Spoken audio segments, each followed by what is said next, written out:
दोस्तों, अफ्रीकी देश इथियोपिया में जो घटना घटी है उसने पूरी दुनिया को चौंका दिया है।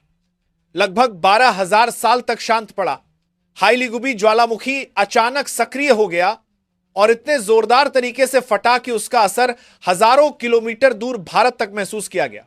आमतौर पर दुनिया के किसी दूरस्थ क्षेत्र में होने वाली प्राकृतिक गतिविधि का सीधा प्रभाव भारत पर नहीं आता, लेकिन इस बार तस्वीर बिल्कुल अलग रही। अफ्रीका के अफार क्षेत्र में हुए इस वोल्केनिक इरप्शन ने उत्तरी भारत तक चिंता की रेखाएं खींच दी। भारतीय समय के अनुसार 23 नवंबर 2025 को दोपहर लगभग 2 बजे ज्वालामुखी फटते ही राख और गैसों का विशाल गुबार आसमान में उठ गया और कुछ ही मिनटों में 14 किलोमीटर की ऊंचाई तक पहुंच गया। यह ऊंचाई वायुमंडल के ऊपरी हिस्से यानी स्ट्रेटोस्फीयर में आती है, जहां पहुंची राख लंबे समय तक ठहरती है और तेज हवाओं के साथ हजारों किलोमीटर आगे बढ़ जाती है। स्ट्रेटोस्फीयर में मौजूद जेट स्ट्रीम पश्चिम से पूर्व की दिशा में तेजी से बहती है और इसी वजह से इथियोपिया से उठी राख लाल सागर को पार करके यमन और ओमान तक पहुंची, फिर अरब प्रायद्वीप को लांघती हुई पाकिस्तान के ऊपर से गुजरी और आखिरकार राजस्थान के रास्ते दिल्ली तक पहुंच गई। हैरानी की बात है कि यह पूरा सफर महज एक दिन में पूरा हो गया। इरप्शन की रात राख समुद्रों के ऊपर थी और अगले दिन देर रात तक वह दिल्ली के आसमान की ऊंचाई पर मौजूद पाई गई। हालांकि यह राख जमीन पर नहीं उतरी है और अभी भी ऊपरी वायुमंडलीय स्तर में ही बनी हुई है।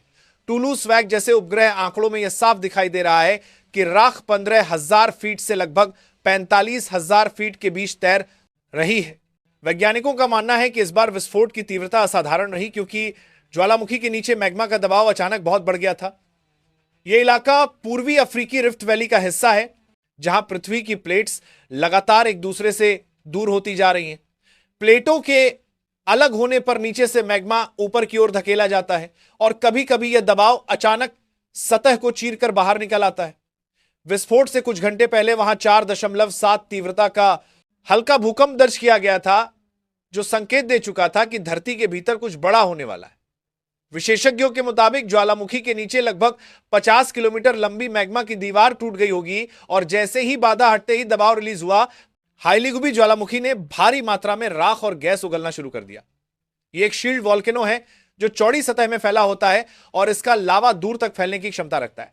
अफार क्षेत्र वैसे भी पृथ्वी के सबसे गर्म क्षेत्रों में गिना जाता है, जहां तापमान कई बार 50 डिग्री तक चला जाता है। वहां की जमीन के बहुत पास मैग्मा की गतिविधि रहने के कारण वैज्ञानिक इसे ज्वालामुखियों के लिए बेहद संवेदनशील क्षेत्र कहते हैं।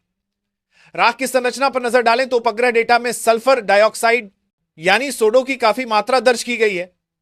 यह गैस बादलों में जाकर सल्फेट कण बनाती है और सूर्य की किरणों को परावर्तित कर सकती है, जिससे मौसम में बदलाव की स्थिति भी पैदा हो सकती है। फिलहाल विशेषज्ञों का मानना है कि मात्रा इतनी अधिक नहीं है कि इससे कोई बड़ा जलवायु परिवर्तन हो, लेकिन यदि ज्वालामुखी दोबारा फटा तो परिदृश्य बदल सकता है और लगातार मॉनिटरिंग इसलिए जरूरी है। स्थानीय स्तर पर सबसे बड़ा असर अफेदरा गांव में देखा गया है, जहां राख जमीन पर गिर चुकी है।